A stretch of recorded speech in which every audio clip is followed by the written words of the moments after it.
Next is important functions of operating system. First is process management.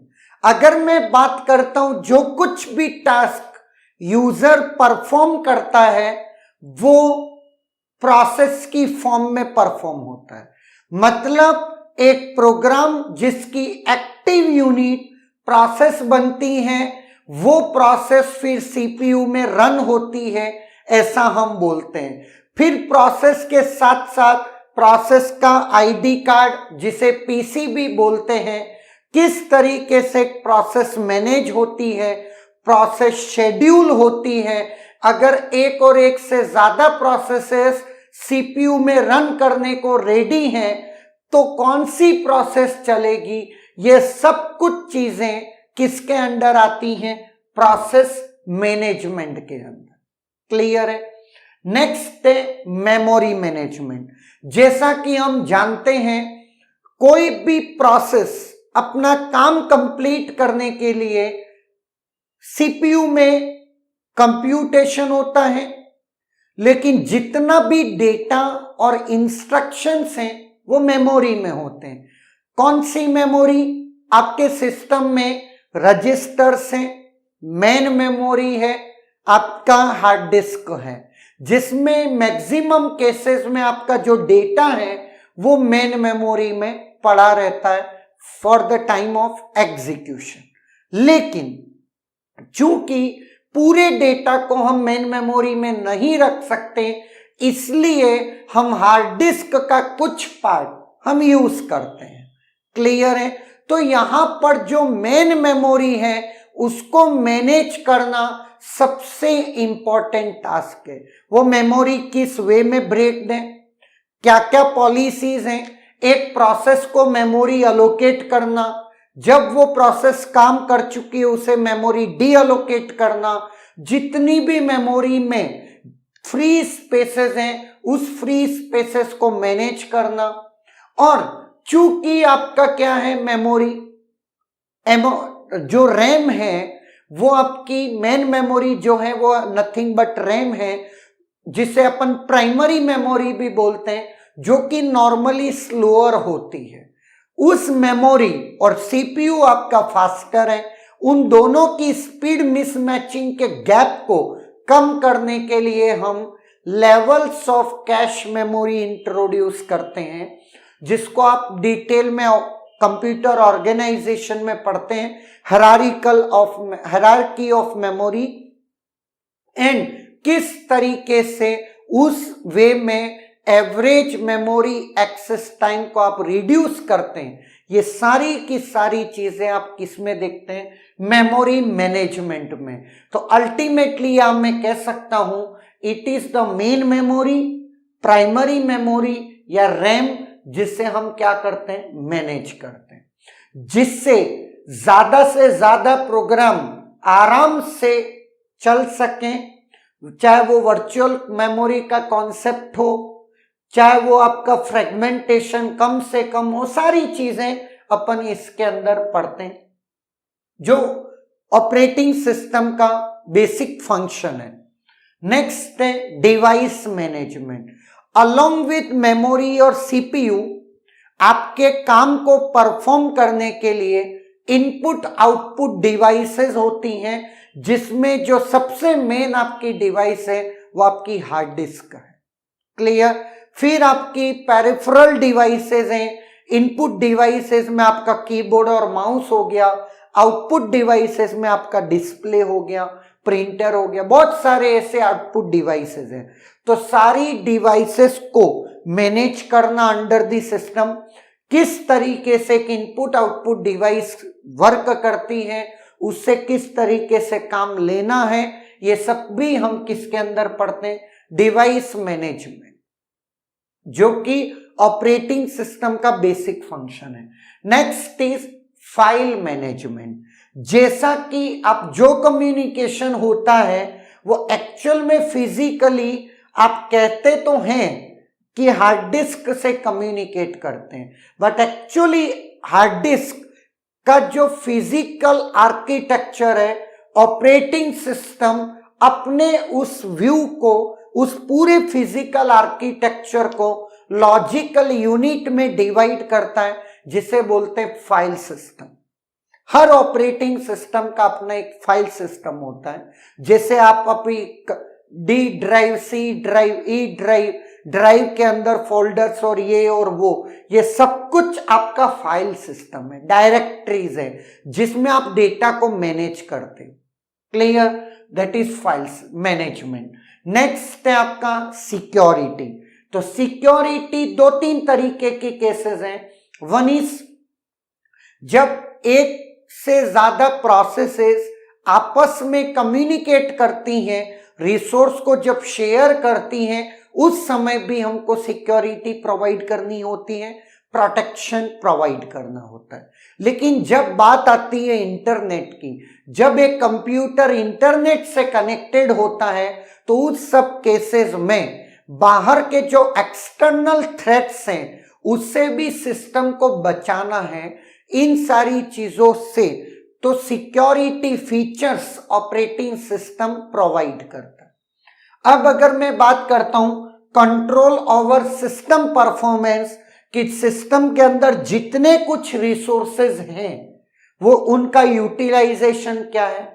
अगर मैं बात करता हूं कि प्रोसेस के टाइप पे, कि कोई एक ऐसी प्रोसेस है जिसको सिर्फ और सिर्फ कंप्यूटेशन चाहिए, मतलब सीपीयू चाहिए, कुछ ऐसी प्रोसेसेस है जिनको सिर्फ आईओ चाहिए, आईओ डिवाइसेस चाहिए, तो हम हर हमेशा मिक्सचर सेलेक्ट करते हैं, जिससे हम पूरे सिस्टम का overall utilization of resources better कर पाए, सिस्टम की ओवरऑल परफॉर्मेंस बेटर कर पाए। उसके लिए ऑपरेटिंग सिस्टम जो कुछ भी रिक्वायरमेंट करता है, वो सारी की सारी चीजों को ऑब्जर्व करके सिस्टम की परफॉर्मेंस को इंप्रूव करने के लिए जो कुछ मेजर्स उसको लेने वो लेता ना, तो कुल मिलाकर के उसको कंट्रोल करता है। नेक्स्ट आता है coordination between other softwares and processes. जैसा कि मैंने बोला है कि ऑपरेटिंग सिस्टम एक हार्ट है, उसके अंदर कर्नल है, लेकिन अगर कुछ सपोर्टिंग एक्टर्स, चाहे वो आपका लोडर हो, लिंकर हो, कंपाइलर हो, इंटरप्रेटर हो, इन सब के बीच में कोऑर्डिनेशन बिठाना और जिससे एक यूजर के प्रोग्राम को अच्छे से एग्जीक्यूट करवाना, ये सब कुछ चीजें ऑपरेटिंग सिस्टम के फंक्शंस के अंदर आती है। उसके अलावा अकाउंटिंग इंफॉर्मेशन कि कौन से टाइम पे कितनी प्रोसेसेस हैं, उन प्रोसेसेस को कितने रिसोर्सेज अवेलेबल्स हैं, ये अलोकेटेड है, कितने रिसोर्सेज अवेलेबल है, क्या चीजें हैं, ये सब कुछ चीजें भी बहुत सारे ऑपरेटिंग सिस्टम के फंक्शंस हैं। मेजरली जो हम पढ़ते हैं वो हम प्रोसेस मैनेजमेंट, जिसके अंदर प्रोसेस थ्रेड और आपका क्या आ गया सीपीयू शेड्यूलिंग पढ़ते हैं।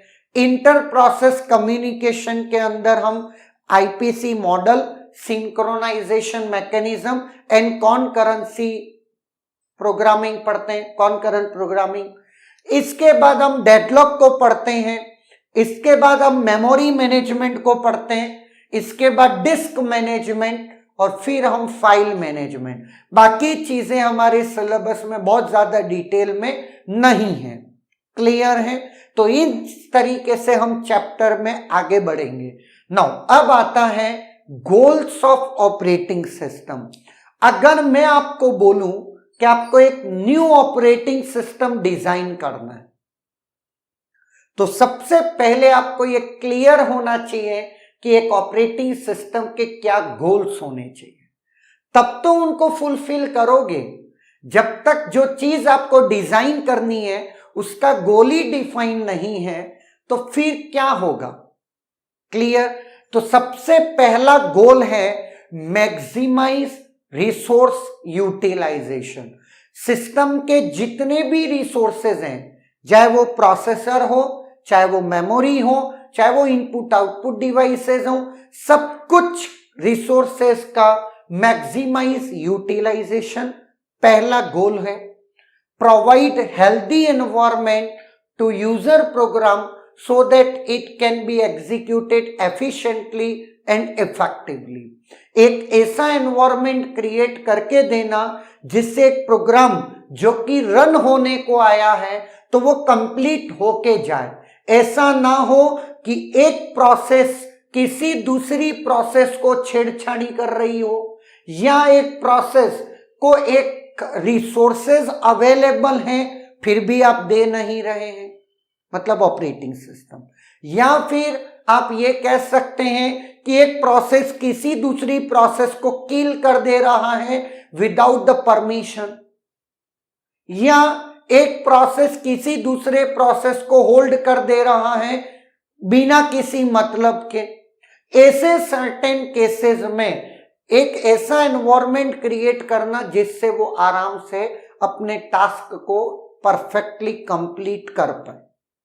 Next, in both the cases अगर मैं पहला और दूसरे की बात करूं तो Unix is better than Windows, ये नॉर्मल कहते हैं, लेकिन हम तब भी लिनक्स को कम यूज करते हैं, विंडोज को ज्यादा यूज करते हैं। क्यों? क्योंकि थर्ड गोल बहुत इंपॉर्टेंट है, that is convenient to user which is also known as user friendly. आपका ऑपरेटिंग सिस्टम जितना यूजर फ्रेंडली होगा उतना ही इंटरेक्शन और उस सिस्टम पे काम करना यूजर को आसान होगा, नई चीजें परफॉर्म करना या नई चीजें सीखना बहुत आसान होगा। और अगर मैं बात करता हूं मोबाइल इंडस्ट्री में तो ये वाला feature is one of the important, क्योंकि वहां पर सबसे इंपॉर्टेंट है आपका ऑपरेटिंग सिस्टम कितना यूजर फ्रेंडली है जिससे मोबाइल आसानी से सीखा जा सकता है। कई बार लोग कहते हैं, सुना होगा कि आईफोन को चलाना यार थोड़ा सा ट्रिकी है या टफ है, बिकॉज उसमें सर्टेन फंक्शंस है। जबकि अगर मैं बात करता हूं एंड्रॉइड को, तो एंड्रॉइड को सीखना थोड़ा सा आसान है, ऐसा कहते हैं, है या ना। लेकिन ये सिर्फ और सिर्फ ऑब्जर्वेशंस हैं, या कह सकते हैं पर्सन टू पर्सन वेरी करता है। बट कई बार आपने ये भी सुना होगा कि आईफोन यूजर को दूसरे बाकी फोन्स, मोबाइल फोन्स अच्छे नहीं लगते हैं, बिकॉज आईफोन की परफॉर्मेंस बेटर है, उस हैंग बहुत कम करता है, सब कुछ बेटर है, लेकिन उसके अलावा मार्केट में दूसरे फोन से जो उसको टक्कर दे रहे हैं। कुल मिला करके ये 3 गोल्स हैं जिसके बेसिस पर एक ऑपरेटिंग सिस्टम को हम लोग कह सकते हैं कि कंपेयर करेंगे। Clear? That is all about functions and goals of the operating system. Is there any doubt?